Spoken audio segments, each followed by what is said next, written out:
ngaphansi kwaBishop SB Zikhale. Without wasting any time, asikubingelele sikwamukele man of God. Asithathe ithuba sibingelele umsakazi nabalaleli bonke bomsakazo weMbokodo FM emakhanga amakhahlukane kwelihle igama lomfowethu uJesu Kristu. Amen. Amen. Mhlawumbe ke namhlanje inkosi ngaphandle kwesichitha isikhathi uNkulunkulu ngiyacabanga ukuthi ke kuningi ikakhulukazi ke akuphathise kona ikakhulukazi ke osukwini namhlanje siyabona nezwe liyabhubha izifo ngapha nangapha. Nceke Nkosi yini uNkulunkulu namhlanje ngathi ke namhlanje osukwini namhlanje ukuphathise yona osukwini namhlanje kusihlwa. Sibonge umsakazi isikhathi esidlula kusona as a country asimnandi neze isikhathi esidlula kusona isikhathi sobhlungu sibona sishiwa abathandiweyo bethu sishwa esibathandayo nesibakhonzile kodwa isikhathi esidlula kusona kunesiqiniseko sokuthi angeke kuze kuhlale kunje kodwa kuzodlula and la kuzodlula khona kuyobe ngazuthi akukaze sifikelwe isikhathi esifana nalezi kodwa siyamkholwa ke kakhulu uNkulunkulu ukuthi ningizimu Afrika emakhaya la enikhona namhlanje na kunezwi elibeka umoya kaNkulunkulu enhlizweni yami bese siyathandaza. Ngicela ukufunda incwadi kaGenesis chapter number 3 lifundeka kanje uthi inyoka yayinobuqili kunazo zonke izilwane zasendle abezenzile uJehova uNkulunkulu yathi kowesifazane ngempela uNkulunkulu ushilo yini ukuthi ningadli emthini yasensimini na.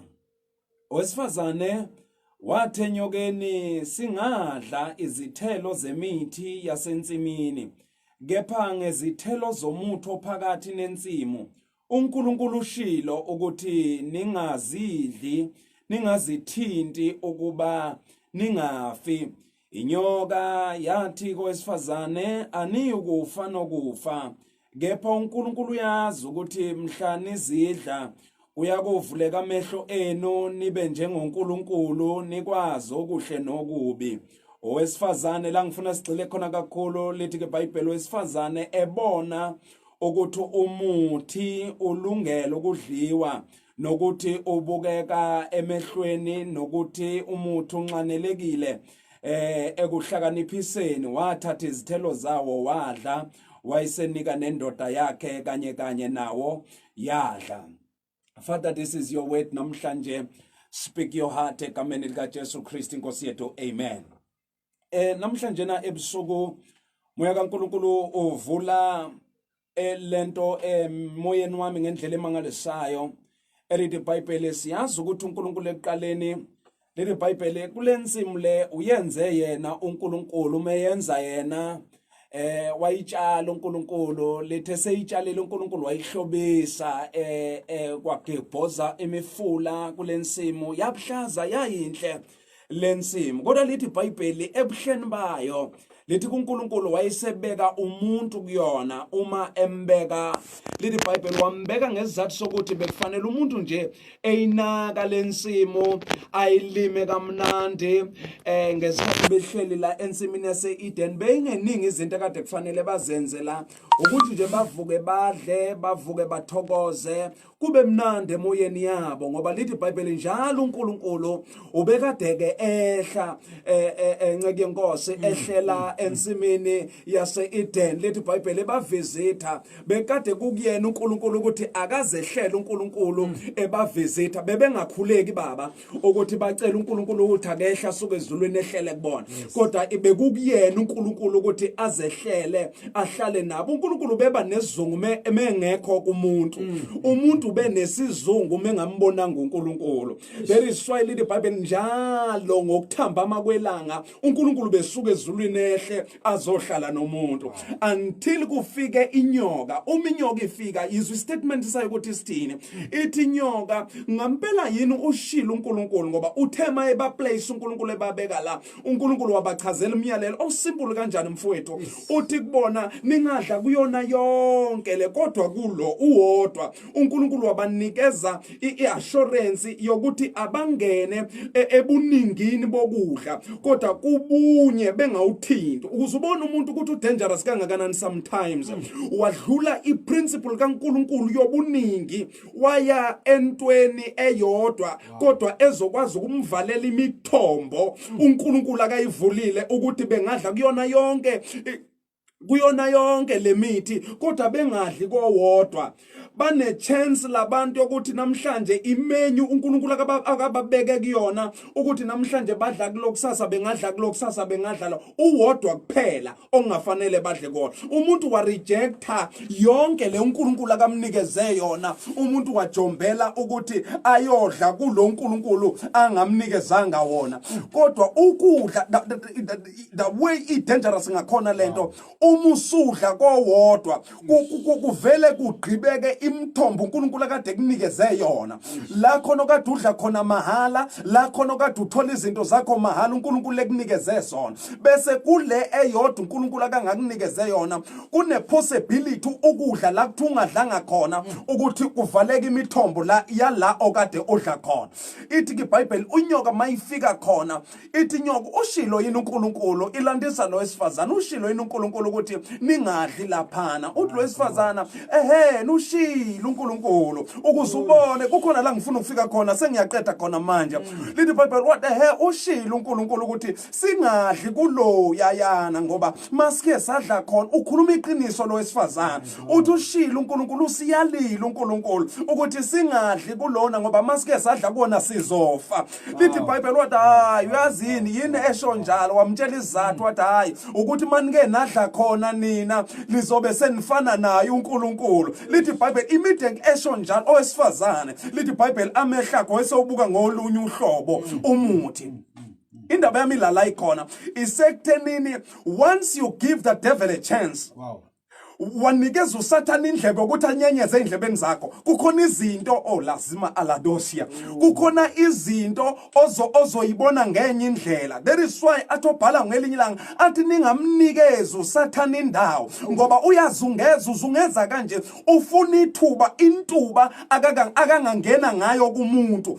Kwashuthi lo wesifazane iqiniso uyalazi sengiyafika lana. Kwashuthi wesifazane uyalazi iqiniso kodwa akekho kulo ngoba noma ungalazi iqiniso kodwa mawungekho kulona kwenza ukuthi noma uthi uyalikhuluma ukulikhuluma kwakho kungayenzi impact. Kodwa mawuke wakhuluma iqiniso ukulona iqiniso kukuvalela indlela la khona isithe kade sithi singangena ngakhona. Kodwa ukunikeza uSathane indlebe uSathane unyenyeza endlebeni yomuntu maqedane kuvuleka amehlo ubone ezinye izinto uNkulunkulu akade engakwazanga ukuthi akutshengise zona. Lithi iBhayibheli lami lithi uthe ubheka lo muntu wavela wanxaneleka lithi ubona umuhle lithi uma umuhle kanjalo lithi ubona ukuthi ayingeke ukulungela ukudliwa ola lo ngibebe kade bedla kuyona yonke engayiboni lento until anikeze uSathane indawo yokuthi akakhulume kuye. Ngesikhathi uxoxa nesitha uxoxa noSathane umnikeza indawo empilweni yakho you are giving a chance yokuthi arule empilweni yakho.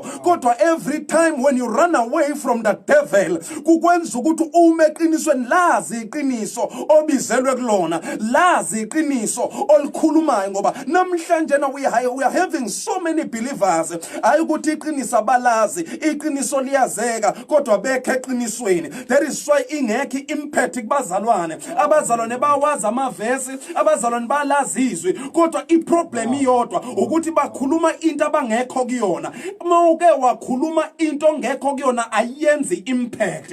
Kodwa every time when you speak the word kanti ukulo izwi kwenza ukuthi uSathane uke wafika kuJesu. Lithi iBhayibheli esentabeni ethandaza umefika khona kwasho ukuthi uJesu akazokhuluma izwi angekho kulona. Lithi iBhayibheli umtshengisa yonke lento mayeyibona uthi ngizokunikeza ukuthi nokuthi. Lithi iBhayibheli waphendula uJesu waphendula ngezwi. Umephendula ngezwi akalikhulumi njengoba ekhothe edlula kodwa ukhuluma into akayiyo. Alibonga igama lenkosi ngoba ukukhuluma into okuyona lazi iqiniso olikhulumayo iqiniso bayalikhuluma kodwa libasebenzele you know why isizathu ukukhuluma into ngekho kuyona kanti ngesikhathi uyikhuluma bese ibhekwa into okuyona lazi iqiniso athi iqiniso niyakulazi iqiniso liyakunikhulula lilodwa iqiniso ningizima Afrika iqiniso hayi ukuthi abantu abalazi la sigejana khona sigejana ekuthenini sikulona yini ngoba masike sakulona iqiniso liyasebenzela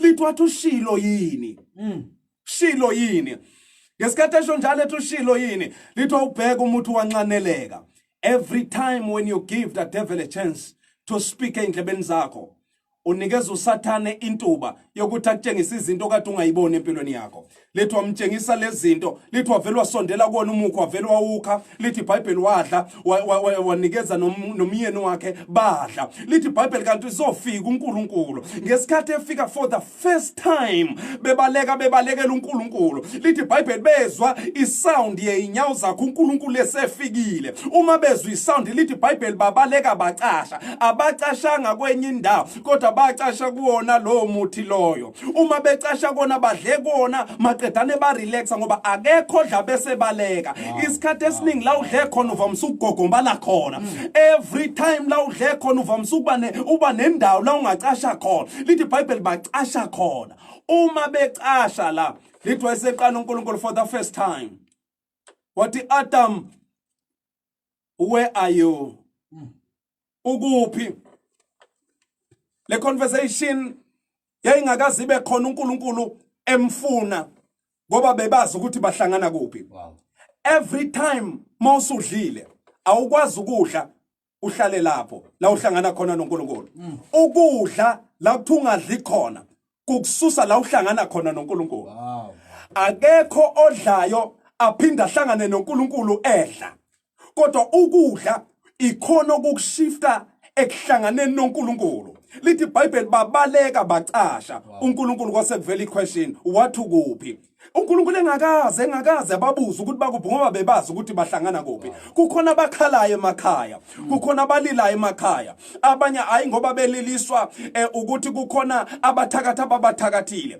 abanye boliliswa ukubaleka ukuthi babaleke la bahlangana khona noNkulunkulu ukubaleka la ohlangana khona noNkulunkulu kukuvulela imithombo yesitha eyokhipha inyembezi kwabanye eyoletha usizi kwabanye eyoletha ukuhlupheka kwabanye kodwa every time umuke wayenza appointment la uhlangana khona noNkulunkulu nahlangana khona awukwenzeki ukuthi mawuhlangana naye maqedane athi mesuka kuwe ebuyela la ehlala khona lithi iBhayibheli akushiye unjalo akwenzeki kanjalo every time la sihlangana khona noNkulunkulu sibuya sirejoice sibuya sihlangana yazi appointment yakho la uhlangana khona noNkulunkulu yazi futhi mawusudlile ukuthi akwenzeki uNkulunkulu la mawusudlile ukwazi futhi kulo uhlangana na kunalokho wena obaleka kukhona ababalekela uNkulunkulu abanye hayi ngoba bezonda abanye abantu abanye hayi ngoba bexoshwe emasontweni abanye hayi ngoba bengafunwe emasontweni kodwa ithela abazidla izona abanye ezibakhiphele ngaphandle isithelo sidlile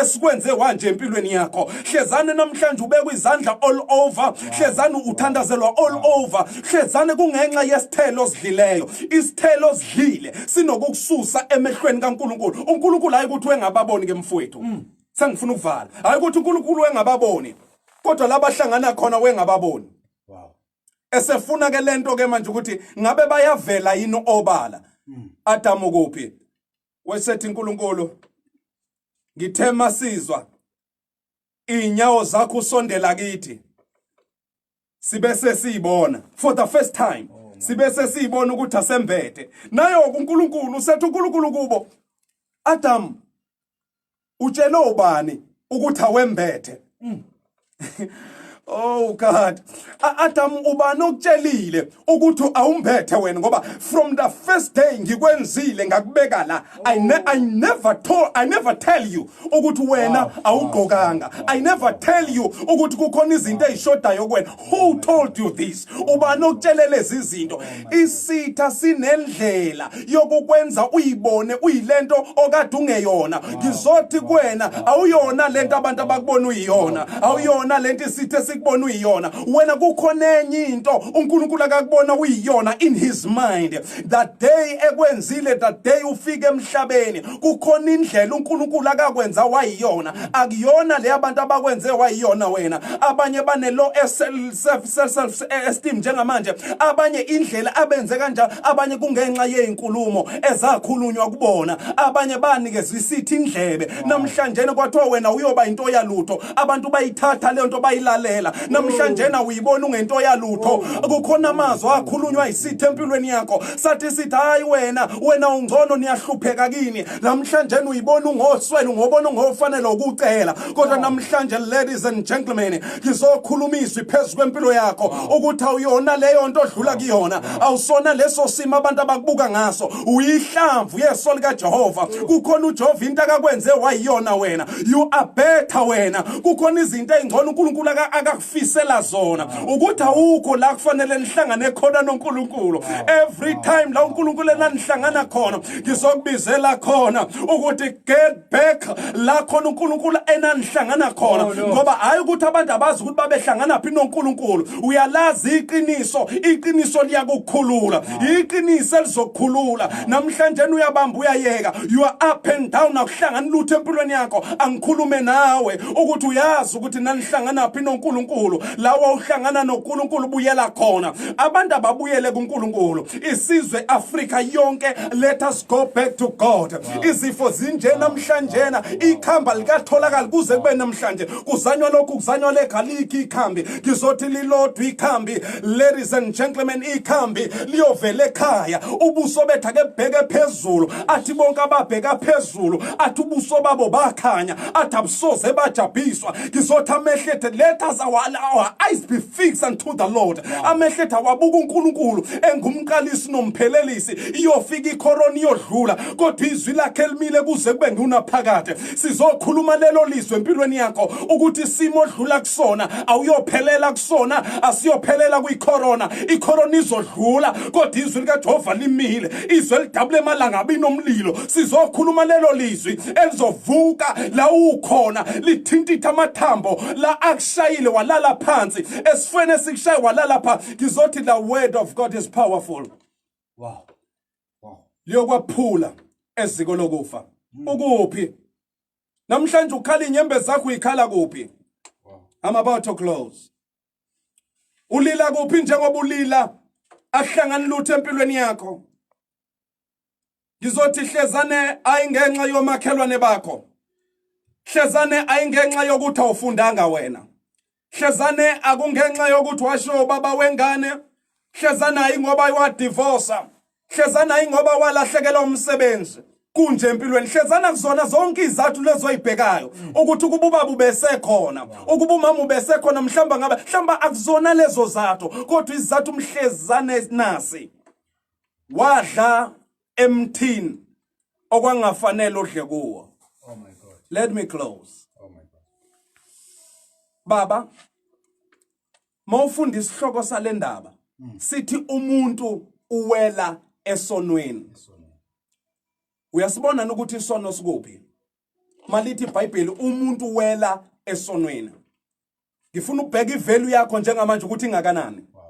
Umuntu uwela esonweni. Ukuthi mawubhukude esonweni awubhukude entweni olingana nayo.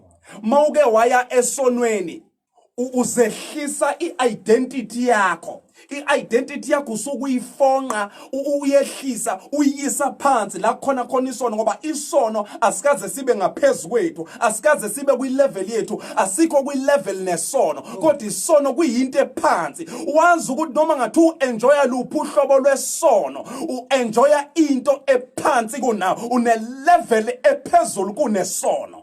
Umuntu uwela esonweni. Inyoka yamkhohlisa umuntu. Umuntu lethi wawubheka umuntu unqanelekile. Kukhona abanye ababengenje empilweni yabo. Kodwa that day benikeza uSathane indlebe. Wakhuluma izinto empilweni yakho. Kodwa akazuyibona ukuthi uyini. Ungcono ngani ngempela? Kaze uthi ungiyini angcono ngayo. Yagcina lento wayentshisa. Wagcina ngempela wayibona ungengcono ngalutho. Baningi bakhala. Bakhala ngoba basukile. Ngizothi awukona lokho oyikho namhlanje nowakutshelwa ngabantu. Kukhona lokho uNkulunkulu akakutshela khona. Kukhona lokho uNkulunkulu akakucabanga ngawe. Ufuna ukuthandaza. Thandaze nomuntu osekhaya. Zothi empilweni yakho zenzele ifavor. Awungabheki manje kwabanye abantu, awungabheki abantu oxabene nabo nabantu eningakhulumisani nabo nabantu enizondana nabo nabantu eningangenelani nabo.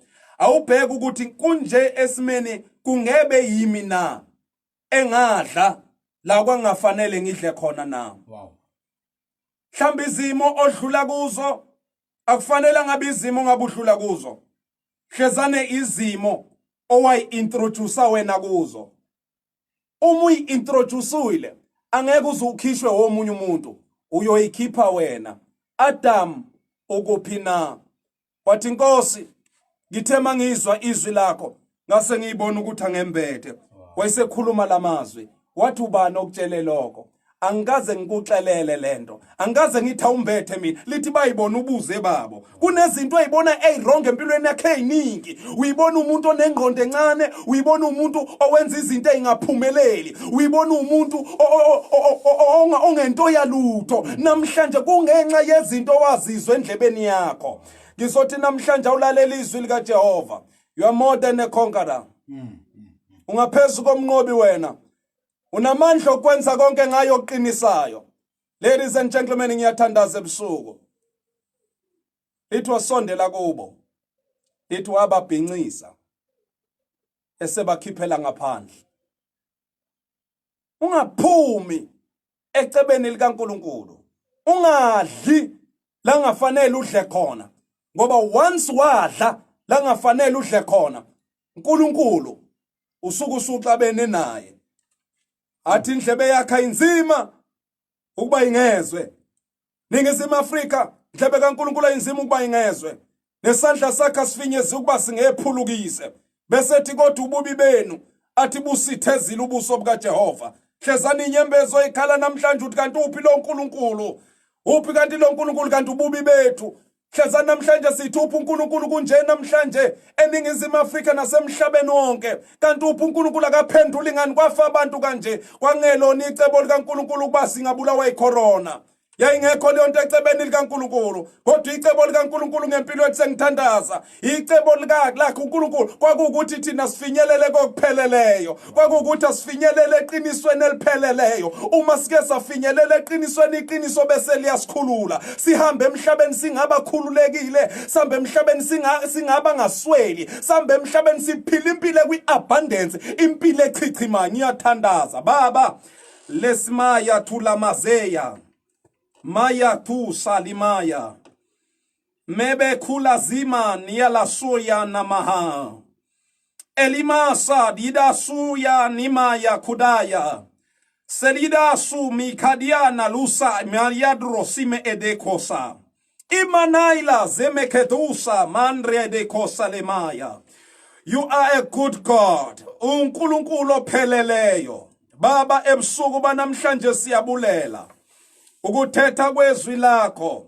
Nampa Nkosi abasakazi bebonke uNkulunkulu wethu ongcwele, nampa nabalalele emakhaya. Isiteshi sonke egameni likaJesu seyindaba ezingcwele nezindaba ezilungileyo. Egameni likaJesu Kristu waseNazaretha baba sithulula umlilo. Mlilo odlayo, umlilo oqothulayo emakhaya labekhona, finyelela kubo egameni likaJesu. Kukhona abahlaselekile ngokugula enyameni yabo, njengamanje ngithulula umlilo egameni likaJesu. Ayifinyelele kuwe lento, ayikuvuse kulombhede manje egameni likaJesu Kristu waseNazaretha. Amandla phezu kwamandla, ilona lolu ugcobo phezu kogcobo egameni likaJesu Kristu waseNazaretha. uNkulunkulu akanibusise, uNkulunkulu amenani, uNkulunkulu engimkhonza njalo nongizwa njalo akwakophula eziko lokufa egameni likaJesu Kristu Nkosi yethu. Amen and amen. Amen. Amazwi amnandi lawa ke siwathula ke Man of Integrity uMr S.E. Mzila from Life Abundance Bible Church ngaphansi kobuholi baBishop S.B. Carlos. Namhlanje ngithembe ukuthi-ke ubesisekile kafushane osukwini namhlanje ehlelweni masithi-ke entabeni kaJehova nomsakazo kulalele ngalesikhathi Imbokodo 96.8 FM ikhaya nekusasa lesizwe ezizweni namhlanje-ke kulesihlanu abantu abaningi bathi-ke uFriday namhlanje-ke insuku ezishumi nesikhombisa kuyona inyanga le uNtulikazi unyaka ophezulu unyaka we-2020 2020 lona-ke lo suku ngiyacabanga ukuthi-ke siyagcina kulazi mhlampe-ke